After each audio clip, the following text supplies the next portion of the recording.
اعوذ باللہ من الشیطان الرجیم بسم اللہ الرحمن الرحیم۔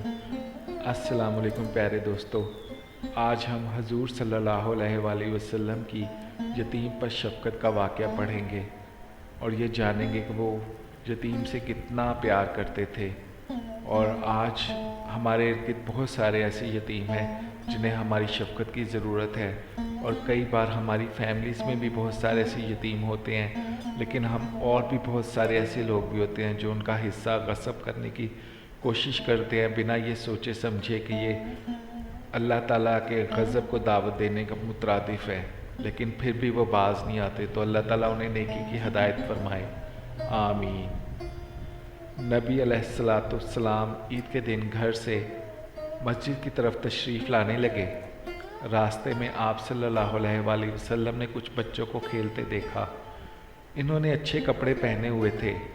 بچوں نے سلام عرض کیا تو حضور نے جواب ارشاد فرمایا۔ اس کے بعد آپ آگے تشریف لے گئے تو ایک بچے کو خاموشی کے ساتھ اداس بیٹھے دیکھا۔ آپ اس کے قریب رک گئے۔ حضور نے اس بچے سے پوچھا کہ تمہیں کیا ہوا ہے؟ تم کیوں اداس اور پریشان نظر آ رہے ہو؟ اس نے رو کر کہا، اے اللہ کے محبوب، میں یتیم مدینہ ہوں۔ میرے سر پر باپ کا سایہ نہیں ہے جو میرے لیے کپڑے لا دیتا، اور میری امی مجھے نہلا کر کپڑے پہنا دیتی، اس لیے میں یہاں اداس بیٹھا ہوں۔ حضور نے اسے فرمایا کہ تم میرے ساتھ آؤ۔ آپ اسے لے کر واپس اپنے گھر تشریف لائے۔ سیدہ عائشہ صدیقہ سے فرمایا، حمیرہ، انہوں نے عرض کیا، لبیک یا رسول اللہ، اے اللہ کے رسول صلی اللہ علیہ وآلہ وسلم، میں حاضر ہوں۔ آپ نے فرمایا، اس بچے کو نہلا دو۔ چنانچہ اسے نہلا دیا گیا۔ حضور صلی اللہ علیہ وآلہ وسلم حضرت عائشہ صدیقہ کو پیار سے حمیرہ بھی کہتے تھے۔ اتنے میں نبی کریم صلی اللہ علیہ وآلہ وسلم نے اپنی چادر کے 2 ٹکڑے کر دیے۔ کپڑے کا ایک ٹکڑا اسے تہمت کی طرح باندھ دیا اور دوسرا اس کے بدن پر لپیٹ دیا گیا۔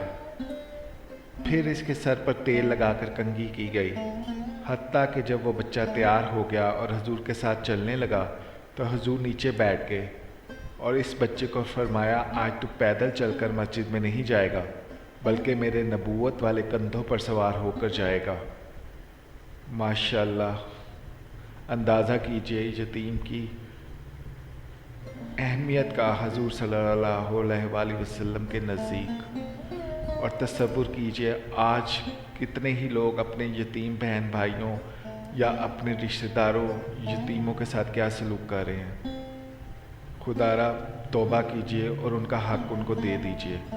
حضور نے اس بچے کو کندھوں پر سوار کر لیا اور اسی حالت میں اسی گلی میں تشریف لائے جس میں بچے کھیل رہے تھے۔ جب بچوں نے یہ معاملہ دیکھا تو وہ رو رو کر کہنے لگے، کاش ہم بھی یتیم ہوتے اور آج ہمیں بھی نبی کریم کے نبوت والے کندھوں پر سوار ہونے کا شرف حاصل ہوتا۔ حضور جب مسجد میں تشریف لائے تو آپ صلی اللہ علیہ وآلہ وسلم ممبر پر بیٹھ گئے تو وہ بچہ نیچے بیٹھنے لگا۔ حضور نے اسے اشارہ کر کے فرمایا کہ تم آج زمین پر نہیں بیٹھو گے۔ چنانچہ آپ صلی اللہ علیہ وآلہ وسلم نے اس بچے کو اپنے ساتھ ممبر پر بٹھایا اور پھر اس کے سر پر ہاتھ رکھ کر ارشاد فرمایا، جو شخص یتیم کی کفالت کرے گا اور محبت و شفقت کی وجہ سے اس کے سر پر ہاتھ پھیرے گا، اس کے ہاتھ کے نیچے جتنے بال آئیں گے اللہ تعالیٰ اس کے نامہ اعمال میں اتنی نیکیاں لکھ دے گا۔ ماشاءاللہ، یہ بہت ہی خوبصورت واقعہ ہے اور ہمیں اس سے بہت اچھا سبق ملتا ہے کہ یتیموں کے ساتھ کیسے پیش آنا چاہیے۔ اللہ تعالیٰ ہمیں بھی نیکی اور اچھے کاموں کی راہ پر چلنے کی توفیق عطا فرمائے، آمین یا رب العالمین۔